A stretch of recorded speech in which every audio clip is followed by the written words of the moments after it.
Sige, kumain ka na. Makikain ka na.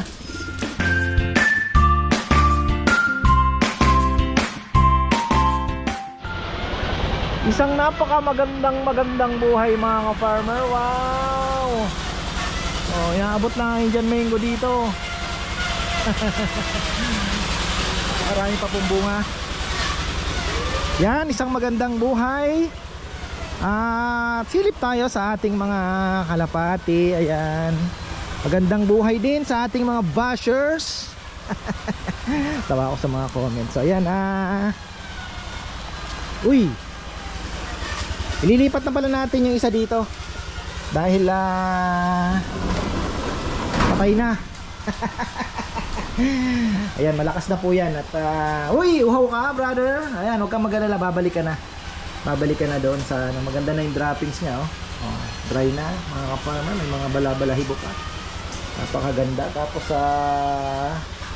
eto, ayan bago tayong kainan. Actually matagal ko na po ito nabili kaya hindi ko maayos-ayos. Doon natin nalagay sa dulo. Oh, gutom na yung ating mga breeders. Lilinis tayo. Ayan. Dito kaya naman ang mga ipot-ipot. Parang may isa pang ayan, gutom-gutom mga farmer. So kaninang umaga pa po sila. Nandun ako sa taas. Ronda ng ronda mga ka-farmer. Ayun so yun nga sinasabi ko, masaya sila. Sabi ko ay Jun pala. Ayan Jun, pwede ba nating ilipat? Mabilis lang yan kuya, sabi niya. Lilipat lang naman yung papabuksan natin yan. Tapos trapdoor dyan na siguro. Tingnan natin. Kasi nga ang gusto ko sana, tinignan ko to, hirap pong pumasok parang nag-aalangan kasi tatalon pa. So dito at least diretso pasok. Makita natin yan.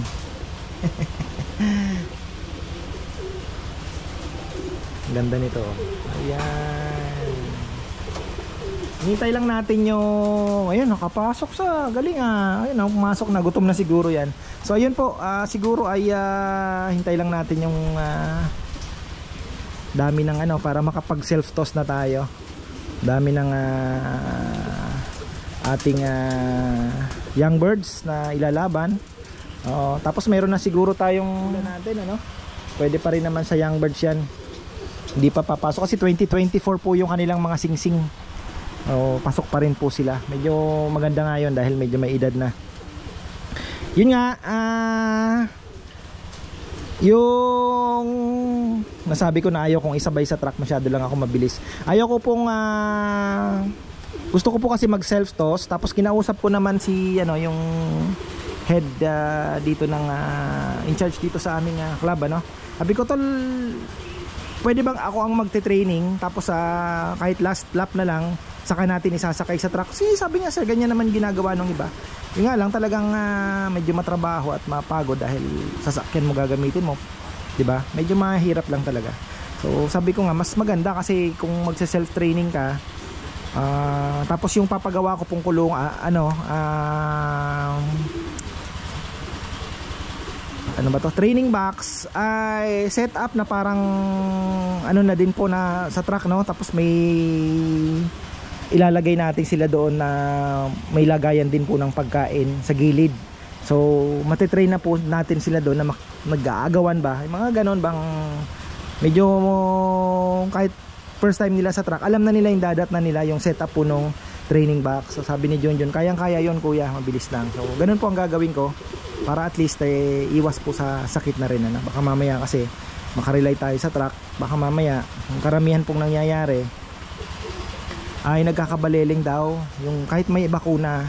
Ayun, may mga kaibigan tayo ka-farmer na baleling nga kahit may bakuna sabi niya. So at least kahit pa paano makaiwas din yun nga din ang nagiging actually mga fans here na rin po nagsasabi na kailangan talaga flashing, magbakunado.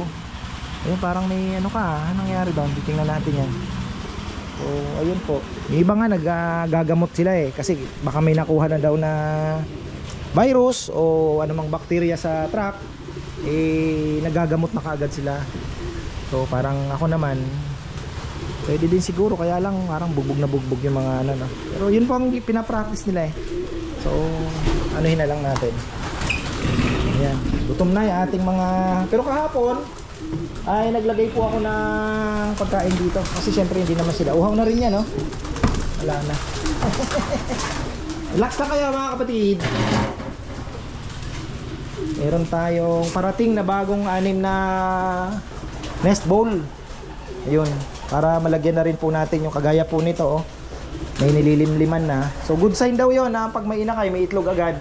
Good sign daw. Ito wala pa. Pero ito, tatanggalin na natin. Ito nang itlog na, mga farmer. Ayan, oh. Iano na rin natin yan. Pangatlong clutch. Pwede pa. Oy! Gutom na sila. Ay, bukas yung ano. Lumabas kayo, ha. Ayan, tubig po muna. Ayan. Kain muna tayo bago maglinis.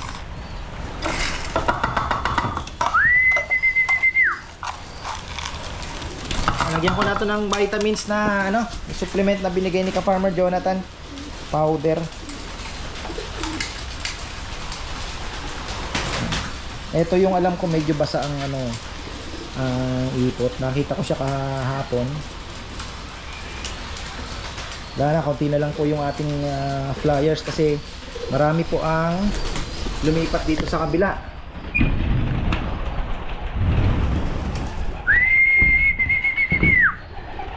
Uy, bumaba na yung ating ano,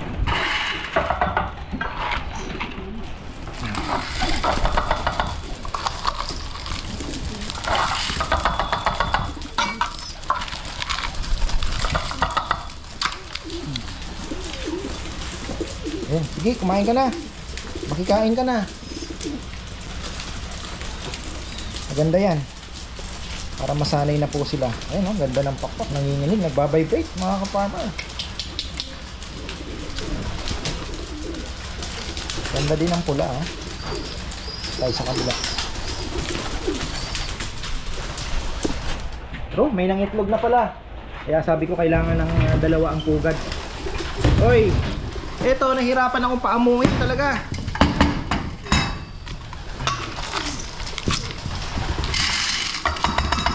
Kailangan nata gutumin pa to. Talagang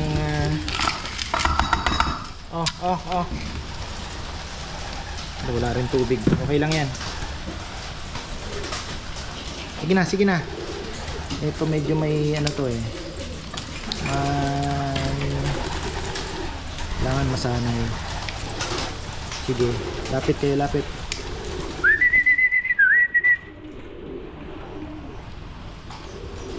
Ang liit na ito, oh. Pero maganda naman po ang katawan niya.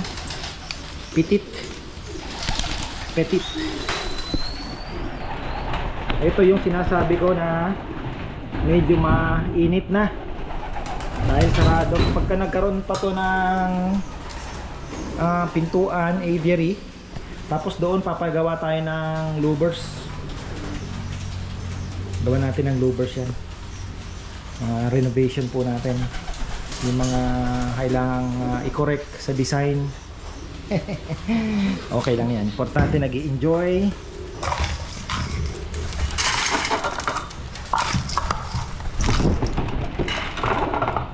Kulang Kulang walisin natin yan. Relax din umipot itong mga ito, Yan. Ang kinaganda dahil meron na tayong lababo dito. So every time maglalagay po tayo ng tubig, mabilis pong maglinis. Sasabon natin. Pagka washing lang gamit.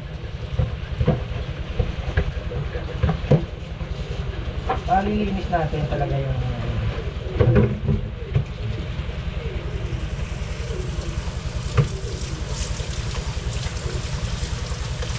bumili nga ako ng 3 inuman. Kala ko malaki. Hindi ko pa nagagamit. Dalawa lang pala, no? Dalawa lang. Pagka ano na, dun sa mga flyers natin, kung may gusto tayong ipainom na vitamins, uhaw sila, maiinom nila kaagad. Tubig lang sila ngayon. Ayan, tubig lang po bigay natin.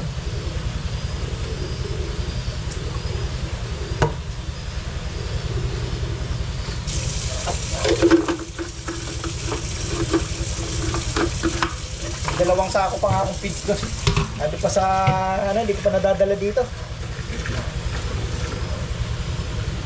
flyer mix. Haluan ko na lang siguro ng SAF para sa mga breeders.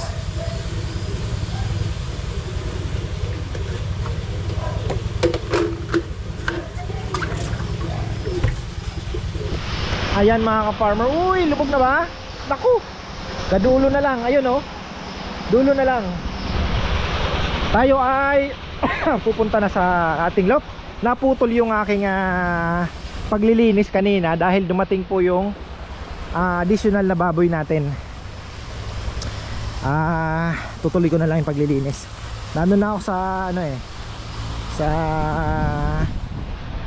bandang siya din ang basa, brown. Tapos dumating na pala dito tayo sa ano, yun, sa breeders section. Dumating na, ayan, Shopee. Syempre, alam nyo, napaka-convenient po ng Shopee talaga. I love Shopee. Kaya lang medyo magastos kasi sipin nyo, nakaano ka lang, bibili ka, di ba? So lahat ng halos hanapin ay ito naman 120. So ito naman po may ano siya, may butas, kaya hindi siya pwedeng lagyan ng buhangin. Pero kung gusto mo talaga, bati tinaypan ko, natanggal din. Pinaka the best body filler, lagyan mo, magbubuhangin ka. Maganda rin kasi ang buhangin. Maganda rin po ang buhangin mga farmer. So saan ba galing ito? Baka kay brother Alan to Hindi ko na kasi nakita kung saan galing. Wala nakalagay. Valenzuela. Ito kasi 23 inches. Centimeter. Mas malapad siya. Malaki yung diameter niya. So mamaya, anuhin natin yan. Tutuloy ko lang yung paglilinis. Hoy! Wala na naman, mga farmer.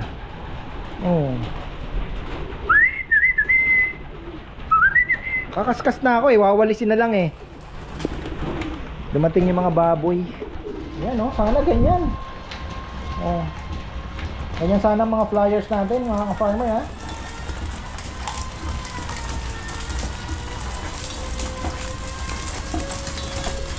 So eto, magbabakuna na tayo. Ayan 1, 2, 3, 4 5, 6, 7 8, 9, 10. Walo na din pala. Plus yung ayun pa. Marami-rami pala. Ayun pa. Pero mauuna siguro itong 6, 7. Mauuna. Ano muna tayo?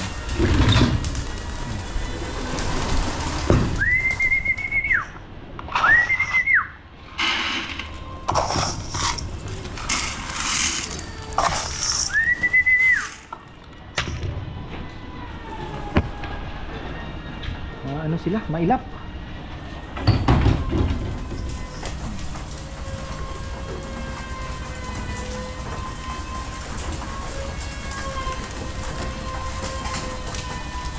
Yun, parang type ko itong anong to Waterhouse.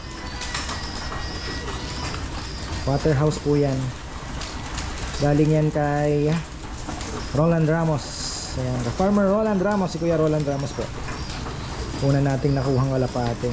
Reso line din yun mga farmer Kaya swerte tayo.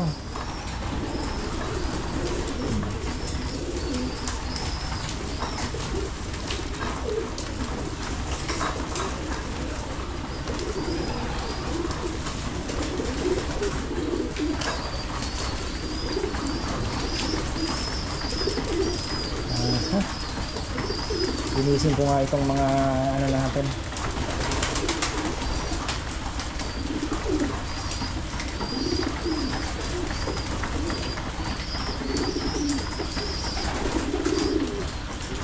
So maglalagay tayo ng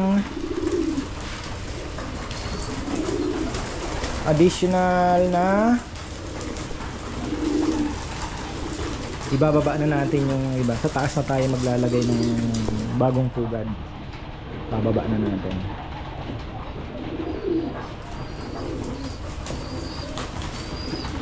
Lakas kumain. Tapos iiwan ko pa yan. May pellet naman. Iiwan ko po sila, may Galimax na nahalo. Para sa umaga man o ano, lakas din nilang uminom. Ayun, no? Umaga man o kaya gabi, mamayang hapon, pwede pa silang magsubo.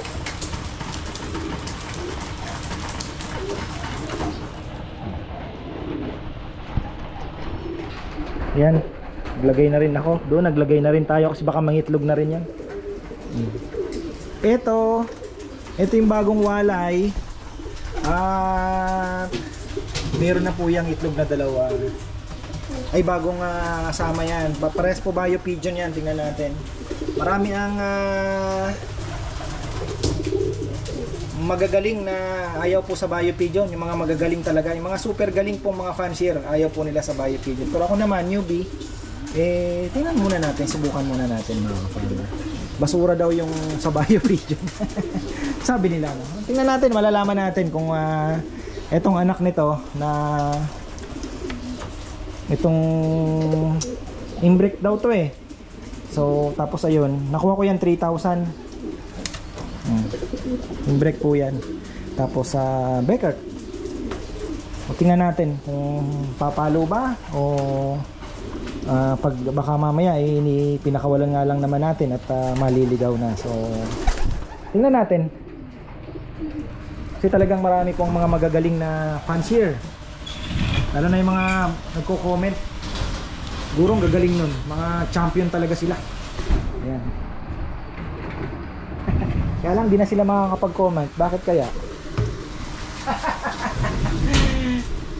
Ayan, pakainin natin ang Galimaxi. Konti na lang. Konti na lang. Lakas ng tubig ah. Ayan, magpapainom pala muna tayo. Nalimutan ko na. Hindi pa ako nag-order ng Calci Plus kasi alis po kami. Baka wala ako. Ngayon, sabi ko pag naando na lang, saka na ako o-order. So meron pa naman tayong, kung makapusin man ngayon, hanggang Sunday, meron tayong ibibigay na Jelliwang. Farmer. Jelliwang ba yan? Jelliwang. So ayun. Tapos so gusto ko rin subukan yung digestion eh. Tingnan natin ano. Umorder din ako. Okay na. Painom na natin yung mga inakay. Ginagawa ko pag naandyan po yung nanay, kahit po naglilinding, itlog pa lang, sinusubukan ko na rin, damay na rin sila. Para kahit pa paano may supplement naman.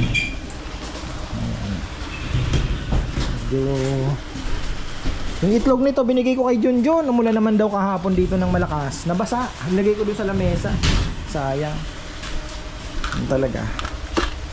Ayusin ko pala to. Baka sa linggo ay ayusin natin yan. Medyo busy mga ka-farmer. Alam nyo na marami tayong mas kailangan bigyan ng atensyon, di ba? Ginagawa natin yung business. Siyempre yung mga kagaya kanina naglilinis ako, dumating yung baboy. Siyempre kailangan natin takbuhin yung baboy, timbangin. Tapos siyempre kahapon naman ano kami, pinasyal ko yung mga bata. Tubig tayo.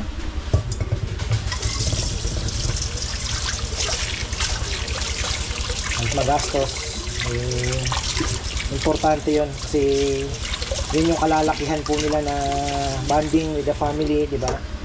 Lalaki, maalala nila. Wala pong presyong kapalit yun, yung ganong mga moments. Uy, kailangan natin pa yan. So, ayan, iwan natin yan, magpapaalam na muna tayo. Ano ba? Ayun. Bakit ito minsan nakabukas din? Ito lang. Ayan, marami pong salamat. Tapos na naman tayo at magandang buhay. Patubig tayo. Sige lang. Tubig, tubig, tubig.